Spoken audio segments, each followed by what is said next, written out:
Maureen? Of course wet. Oh. I did take my compliment. So you can get it yourself, so? I can. Although lumpy it was, Maureen. Well, can I help lumpy? No. Right to the compliment people, so if it's lumpy. You do make me compliment nice and smooth. Not a lump at all, nor is the comrade of a lump. You don't give it good enough stir is what you don't do. I gave it a good enough start and there were still lumps!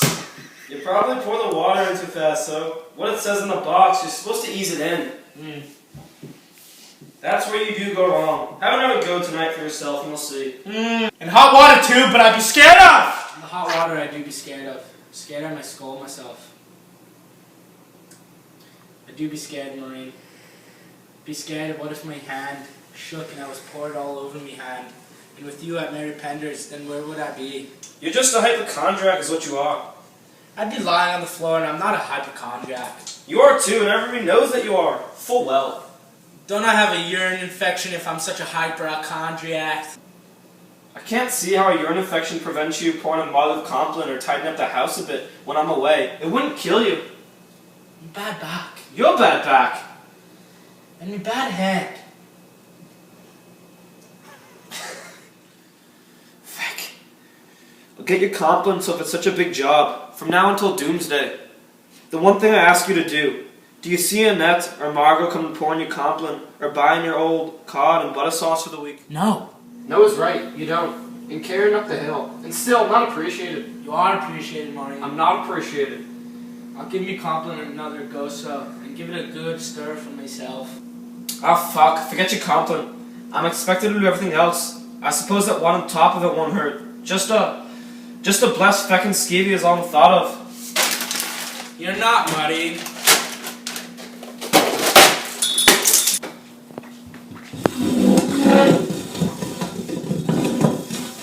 Maureen. I haven't had it. Feck! No, in a minute. Wait, Maureen, have yourself a rest. Will we have the radio on for ourselves?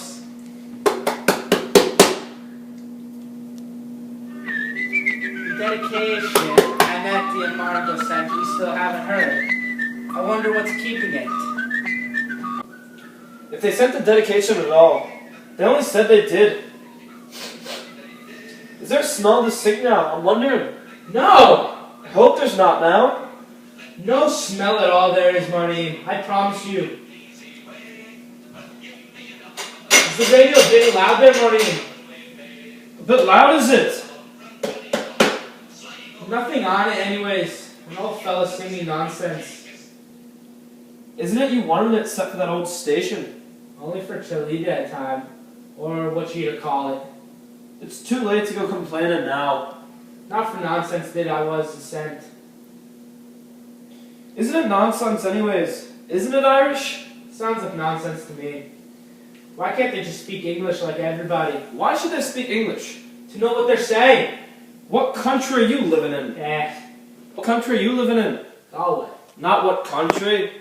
Oh. Ireland you're living in. Ireland. So why you should be speaking English in Ireland? I don't know why. It's Irish you should be speaking in Ireland. It is. Eh? Yeah. Speaking English in Ireland.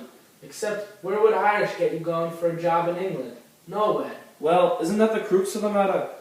Is it, Maureen? If it wasn't for the English stealing our language and our land, and our God knows what, wouldn't it be we wouldn't need to go over there begging for jobs and for handouts?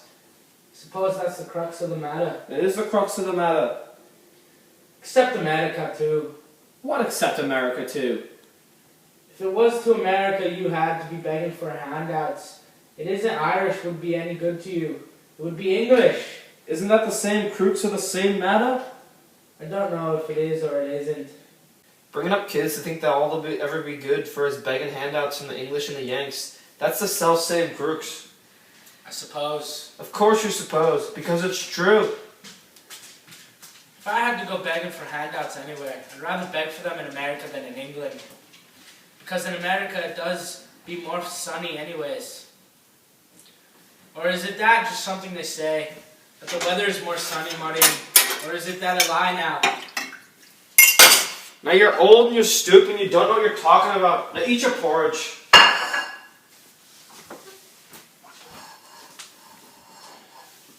Me mug of tea, you forgot.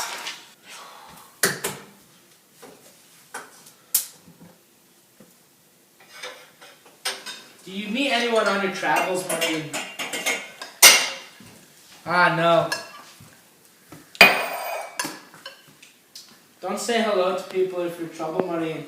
Although some people it would be better not to say hello to. The fellow up that and murdered the poor old woman in Dublin, and he didn't even know her. Strangled, and didn't even know her. That's a fellow it would be better not to talk to. It's a fellow it would be better to avoid, alright. Sure, that sounds exactly the type of fellow I'd like to meet. And then bring him home to meet you. If he likes murdering an old woman. It's not a nice thing to say, Marine. Is it not now? Sure, why would he be coming all this way out from Dublin? He'd just be gone out of his own way. For the pleasure of me company he'd come. Killing you, it'd just be a bonus for him. Killing you, I bet he first would be. I could live with that so long as I was sure he'd be clobbering you soon after. If he clobbered you with a big axe or something and took your old head off and spat in your neck, I wouldn't mind at all going first. Oh no, I'd enjoy it, I would. No more Cumplin to get, and no more porridge to get, and no more... No sugar in this, Marine. You forgot, and go get me some.